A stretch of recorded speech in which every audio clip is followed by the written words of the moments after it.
Harka fuune akkam jirtu maatii YouTube chaanaalii Ambooteek viidiyoon ani har'a isiniif qabadhee dhufe akkamitti DV Lottery 2022 yookaan 2022 akkaataa ittiin gun stepin isinitti agarsiisa na hordofaa. Yeroo jalqabaaf gara chaanaalii koo kan dhuftan subscribe gochuun maatii chaanaalii kana akka taatan kabajaan isin gaafadha. DV 2022 yookaan 2022 erga guutamuu jalqabe torbee tokko ta'eera. Gaafa Oktoobarii 7 hanga Noovembarii 10 tura jechuun gara Itoophiyaatti yeroo geeddaru fulbaana 27 hanga sadaasa 10 jechuun DV 2022 wanti geeddarame jira. Isa isinitti agarsiisa. Viidiyoo ko hanga dhumaatti daawwadha. Liinkii websaayiticha descriptionii koo jala isiniif kaa'a. DV foormii guutuu keessan dura instructionii yookaan ajaja isaa sirriitti dubbisuu qabdu jechuudha. DV 2022 instruction jedhee iddoo kana bira jira. Kana dubbisuu qabdu jechuudha sirriitti. Ani fakkeenyaaf footoo example banee isinitti agarsiisa, tokko tokkoon isinitti agarsiisa jechuudha. Kanaafuu asirratti tuqna jechuudha. Footoo example erga irratti tuqnee booda peejii kana nuu bana jechuudha. Peejii kana seennee tokko tokkoon ilaaluu qabna jechuudha. Footoo akkamii akka ka'uu qabnu. Background isaa yeroo baay'ee white ta'uu qaba jechuudha. 600 pixelii ta'uu qaba. Isa tokko tokkoon ilaaluu dandeessu jechuudha. Example footoo example as keessa jiran ilaaluudha. Fakkeenyaaf footoo kan acceptable visa photos jechuudha. Kun fudhatama qaba jechuudha. Kun hundumtuu fakkeenyaaf background isaa white dha, straight dha, resolution isaa sirriidha jechuudha. Mana footoo yeroo mana suuraa deemtan itti mattanii DV dhaaf jettanii itti mattanii ka'uu qabdu jechuudha. Fakkeenyaaf footoo isaan kan warreen hijaabii fayyadamtan illee akkasitti sirreessitanii ka'uu qabdu jechuudha. Fakkeenyaaf iddoo kana bira gadi buutanii ilaaluu dandeessu jechuudha. Fakkeenyaaf footoo kana olaaltanii ta'a jechuudha. Right godheera jechuudha. Fakkeenyaaf iddoo kana bira yoo dhuftan kun X dha jechuudha. Maaliif background isaa darkness dha jechuudha. Fakkeenyaaf kun immoo gara white tti yookaan gara adii yookaan waan hin bareedne wayiitti geeddarameera waan ta'eef innis hin ta'u jechuudha. Fakkeenyaaf kun hin ta'a jechuudha. Kun immoo gaaddidduu yookaan shaadoo waan qabuuf hin ta'u jechuudha. Tokko tokkoon ilaaluu dandeessu jechuudha. Fakkeenyaaf manatsira yookaan fuullee gilaasis fayyadamuu hin danda'amu jechuudha. X dha jechuudha. Asitti ilaaluu dandeessu tokko tokkoon X dha jechuudha. Kun ni ta'a jechuudha. Kun hin ta'u jechuudha. Manatsira fayyadamuu hin danda'amu jechuudha. Size and position irratti immoo size isaa isinitti himera. 51 mm yookaan 600 pixelii dha jechuudha. Size isaa geeddaruu hin danda'amu jechuudha. X dha jechuudha. Kun hin ta'an jechuudha. Akkanatti ka'uun akka namicha kanaatti ka'uu qabdu jechuudha. Resolution and print size isaa sirriitti ilaaluu dandeessu jechuudha. Innis akka size iti acceptable photo sharp with any visible pixel or printer dots akka niiti kanaatti ka'uu qabdu jechuudha. Sirriitti ilaaltanii jechuudha. Kun shadow qabu background isaa, kun immoo edit karaa bukkee barreeffamoota waan akkanaa waan qabuuf hin ta'u jechuudha. Fakkeenyaaf digital edit gochuun hin danda'amu jechuudha. Background isaa geeddaruu waan akkasii hin danda'amu jechuudha. X dha jechuudha. Unacceptable jedheera jechuudha. Iddoo kana biratti isa kana qofatu fudhatama qaba. Kunis X dha. Maaliif editing qaba, kunis editing qaba. Background isa white fakkaatu jechuudha. Kunis X dha jechuudha. Iddoo kana bira dhufnees ilaaluu dandeenya jechuudha. Kun fudhatama qaba jechuudha. Acceptable. Kun gara fuula duraatti waan jedheef fudhatama qabu jechuudha. X dha jechuudha. Kun immoo waan afaan banuu waan akkasii jiranatti fakkaata. Innis hin ta'u jechuudha. Kun immoo gara duubaatti waan jedheef X dha jechuudha. Kun ni ta'a jechuudha. Kun gara bukkeetti waan jetteef X dha jechuudha. Kuni gara bukkeetti garagalanii ka'uunis gonkumaa hin danda'amu jechuudha. Kunis akka junuuf kachuu jetteetti hin ta'u jechuudha. Asitti ilaaluus hin dandeenya.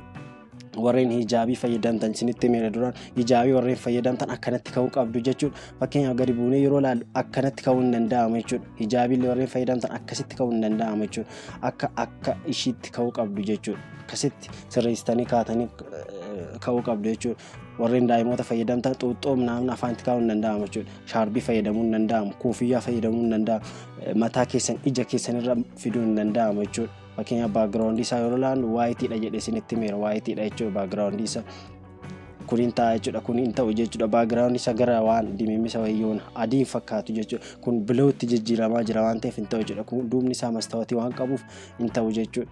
Kun hin ta'a jechuudha. Mucaa warreen mucaa kaastan immoo akkasitti kaasuu hin danda'amu jechuudha. X dha jedheera jechuudha. Iddoo kana immoo children kan jedhu kan ijoollee jira. Akkamitti ijoollee akka kaastan ijoollee keessan akkasitti kaasuu qabdu jechuudha. Right dha jechuudha. Acceptable jedheera jechuudha. Fakkeenyaaf akkasitti kaasuun hin danda'amu jechuudha. X dheeraa jechuudha. Background isa waan akka geeddaruu jedheera. Kunni ta'a jechuudha. Sirriidha jechuudha. Resolution isaa quality isaa sirriidha jechuudha. Kun immoo gara bukkeetti jechuun hin danda'amu jechuudha. Kun ni danda'ama jechuudha. Kun X dha. Arraba baasuun waan akkasii hin danda'amu jechuudha. Kun immoo right dha jechuudha. Kun afaan qabachuu waan akkasii hin danda'amu. Kunis hin danda'amu. Gara background isa waan akka namatu dhaabbatee jiranatti fakkaata hin ta'u jechuudha. Akkasitti kaasuun xuuxxoo afaanitti gochuun hin danda'amu. Kunis X dha jechuudha. Akkasitti kaasuun hin danda'amu jechuudha. Tokko tokko seentanii ilaaluu hin dandeessu jechuudha. DV 2022 yookaan 2022 instruction isaa erga sirriitti dubbistanii booda photo example isaa erga sirriitti ilaaltanii booda gara foormii guutuutti seenna jechuudha. Foormii guutuudhaaf maal gootu begin isa jedhu irratti tuqxu jechuudha. Begin isa jedhu irratti tuqxu. Begin isa jedhu irratti yeroo tuqxan koodii wayii barreeffama si gaafata koodii sana hin guutu jechuudha. Koodiin sun securityidhaa fi yeroo tokko tokko immoo locationii isin jirtan biyya isin jirtan beekuudhaaf jechuudha. Kun iddoo kanatti naa fideera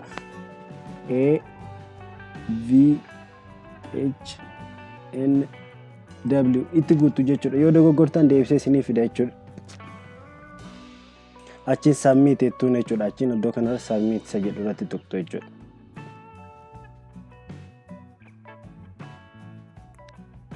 Erga begin jettanii tuqxanii booda koodii erga gashitanii booda peejii kana erga isinii dhufee booda asitti akkaataa guutuun tokko tokkoon isinitti agarsiisa. Capital letteriidhaan barreessuu qabdu jechuudha. Caps lock yookaan capital gootanii barreessuu qabdu jechuudha. Achiin iddoo kana biratti maqaa akaakayyuu keessanii yookaan grand father barreessitu jechuudha. Iddoo kana biratti fakkeenyaaf ani Kebbede.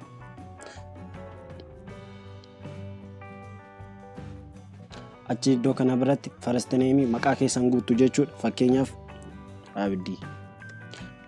Achi iddoo kana bira yeroo dhufnu immoo middle name yookaan maqaa father keessanii guutu jechuudha. Middle name qabdan yoo ta'e hin qabu jechuu ni dandeessu. Iddoo kana irratti no first name jechuus ni dandeessu jechuudha.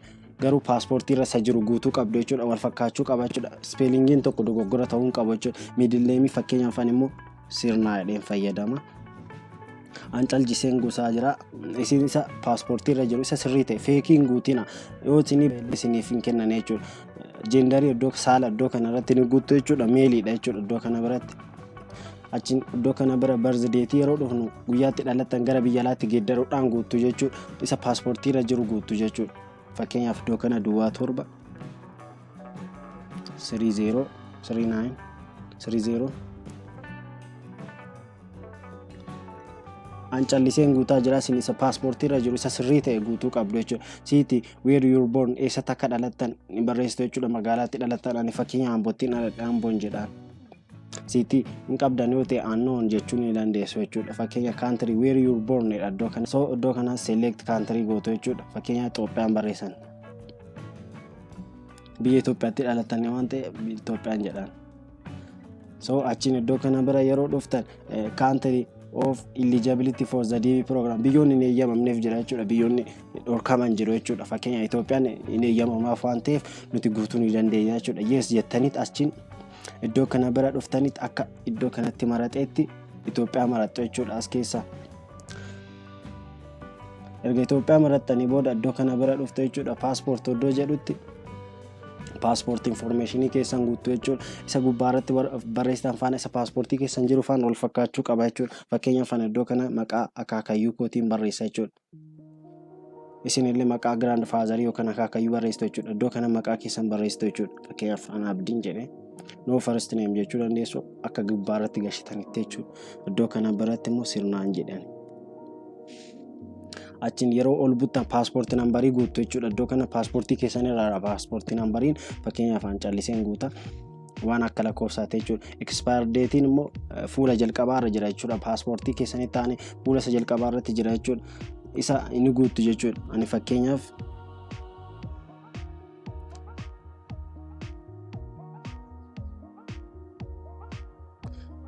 ani calliseen guutaa jira. Isin isa sirrii guutuu jechuu qabdu. Iddoo kana country authority insurance isa jedhu biyya isin paaspoortii itti fudhattan gashitu jechuudha. Iddoo kana biratti fakkeenyaaf ani paaspoortii koo kan fudhadhe Itoophiyaadha waan ta'eef Itoophiyaadha jettanii gashitu jechuudha. achiin yeroo iddoo kana bira dhuftan immoo warreen paaspoortii hin qabne paaspoort insabshiidha jechuudha. Paaspoortii warreen hin qabne iddoo kana irratti fayyadamuu ni dandeessu. Garuu seerri kun Itoophiyaa keessatti hin hojjetamu. Fakkeenyaaf I am not required to submit passport information because of I am Itoophiyaa keessatti eenyu statelessiidha. No nationality jechuun hin dandeenyu jechuudha. Kana sadan fayyadamuu hin dandeenyu jechuudha. Namoota biyya alaa jiraniif fayyada jechuudha. Fakkeenyaaf biyya biraa yoo deemtan namummaan qabu jettanii guutuu ni dandeessu jechuudha. Paaspoortii osoo hin qabaatiin kun Itoophiyaa keessatti hin hojjetu jechuudha. Ani paaspoortii qaba waan ta'eef kana nan utaala jechuudha. Achi iddoo kana bira yeroo dhuftan footograafarii guutuu jechuudha. Choose new photo gashitu jechuudha. Footoo akka duraanitti agarsiisa. Backgroundii isaa white ta'uu qaba. 600 pixeliin ta'uu qaba jechuudha. Iddoo kana biratti yeroo gashitan successful isiniin jedha jechuudha. Fakkeenyaaf ani footoo tokko gashan isinitti agarsiisa.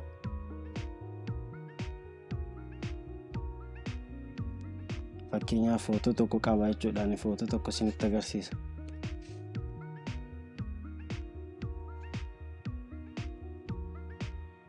Footoo kana fakkeenyaaf ani exampleedhaaf gashan isinitti agarsiisa. Achiin iddoo kana biratti right isiniin godha jechuudha. Sirriidha jechuudha. Footicha akka fudhatama qabu fudhatama hin qabne asumatti isinitti hima jechuudha.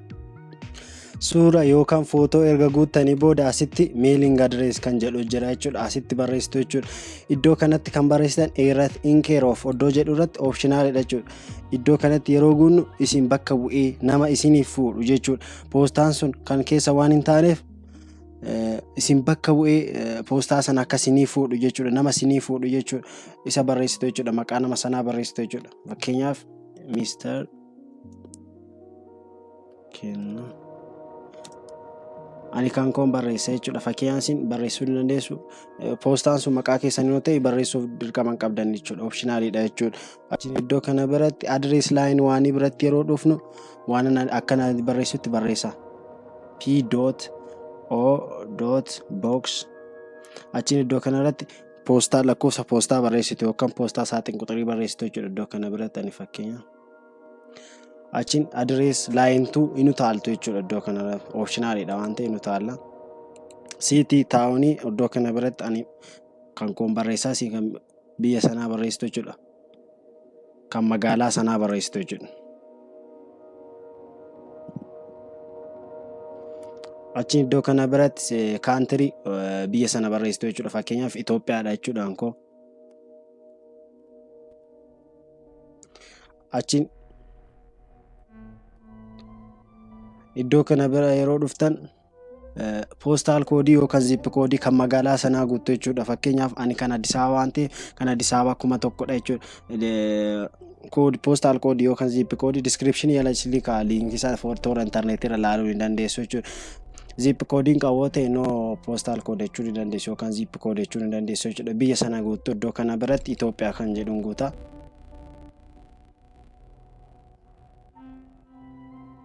Itoophiyaa kan jedhu erga guuttanii booda country where you live today amma iddoo jiraatan biyya amma teessanii guutaa jirtan DV kana lottery kana guutaa jirtan isa guutu jechuudha. Fakkeenyaaf ani Itoophiyaan jira.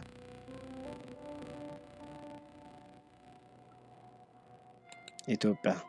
Achiin iddoo kana biratti phone number barreessitu yookaan lakkoofsa bilbilaa akkana ni barreessutti barreessa. 25 tokko jettanii space kennitaniif 9 jettu. Fakkeenyaaf kan kuma 30 waan ta'eef 30 jedheen achiin isa fe akkasitti barreessitu jechuudha. Achi bilbila keessan erga guuttanii booda email address keessan guutuu jechuudha. Fakkeenyaaf kan koo iddoo kana biratti email address keessan guutuu jechuudha. Fakkeenyaaf greencard lottery sun isinii bahe karaa email contact isin godhu jechuudha. Yeroo baay'ee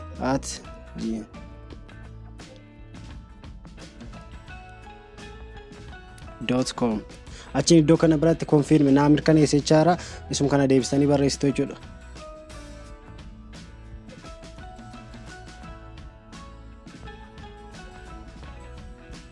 gmail.com erga guuttanii booda achiin iddoo kana biratti what is the highest level of education waan isin amma jirtan jechuudha. Maal akka barachaa jirtan primary dha moo secondary ama doctorate dha moo degree dha moo waan isin irra jirtan guutu jechuudha. Iddoo kana biratti waan irra jirtan guutu jechuudha. Fakkeenyaaf ani isa kana guuteera garuu namoonni kutaa 10 kuftanii teeknika galtan guutuu hin dandeessanii jechuudha. Kun iddoo kana biratti barreeffamee jira jechuudha. kuno levelii warreen baratan guutuun hin dandeessan jechuudha. Kan isin guutuu dandeessan levelii sanaan fixxanii yookaan fakkeenyaaf elektirikaaliin fixxanii kaampaanii wayii keessatti galtanii ekspiraansii waggaa 2 qabaachuu qabdu jechuudha. Isin guutuu hin dandeessu jechuudha. Warreen ekspiraansii qabdan guutuu dandeessu jechuudha. Achi iddoo kana bira yeroo dhufnu what is your current marital sun status dha jechuudha. Heerumtanii ittumoo fuutanii ittumoo singilii dhamu waan sirra jirtan barreessitu jechuudha. Iddoo fakkeenyaaf ani fuune waan ta'eef unmarried jedhaani warreen heerumtan yookaan fuutan iddoo kana biratti ni barreessitu. Achiin peejii biraas ni bana maqaa haadha manaa keessanii maqaa ijoollee keessanii guuttu jechuudha. Iddoo kana biratti legal separate seeraan waliiktanii yoo ta'e isas ni guuttu jechuudha. Asirratti cuqaastanii waan isin ilaallatu guuttu jechuudha. Iddoo kana biratti ani fakkeenyaaf unmarried jedhaani. Achi iddoo kana biratti kan si fayyadu fakkeenyaaf DV lotteriin sun isinii bahe maatii keessan faana akka deemtan isin gargaara jechuudha. Achi iddoo kan number of children kana lakkoofsa ijoollee qabdoota ijoollee lakkoofsa isaanii barreessitu jechuudha. Iddoo kana biratti kan isin gargaaru lotteriin sun yoo isinii bahe ijoollee keessan faana akka deemtan isin godha jechuudha. Achi ani ijoolleen qabu waan ta'eef iddoo kana bira darba achiin continue jettuun jechuudha. Achi continue erga jettanii booda peejii kana isinii dhufaa jechuudha. Peejiin kun DV lottery form completely jedheera jechuudha. Hojjeteera jechuudha. Kanaafuu yoo barbaadan PDF dhaan download godhatanii qabachuu ni dandeessu yookaan immoo riippoortii isaa liinkii isaa koppii gootanii qabachuu ni dandeessu jechuudha. Fakkeenyaaf ani download PDF fotoon godhee more baay'ee gaariidha jedhee yaada. Yoo barbaadan koppii liink jechuu dandeessu download PDF jettanii qabachuu ni dandeessu jechuudha. Riippoortii isin achirratti guutan information isin achirratti guutan yoo barbaadan akka print godhee akka nama baasutti flash fi memory yookaan bilbila keessan irratti fe'achuu ni dandeessu jechuudha. Download PDF jettanii viidiyoon kun akka isinitti tole abdiin qaba. DV 2022 guutuudhaan carraa keessa yaala. Yeroo jalqabaaf gara chaanaalii koo kan dhuftan subscribe gochuun maatii chaanaalii kana akka taatan isin affeera. Viidiyoon kun yoo isinitti tole like share godha. Viidiyoo biraatiin amma wal agarrutti nagaatti. Carraa gaarii isiniif hawwa.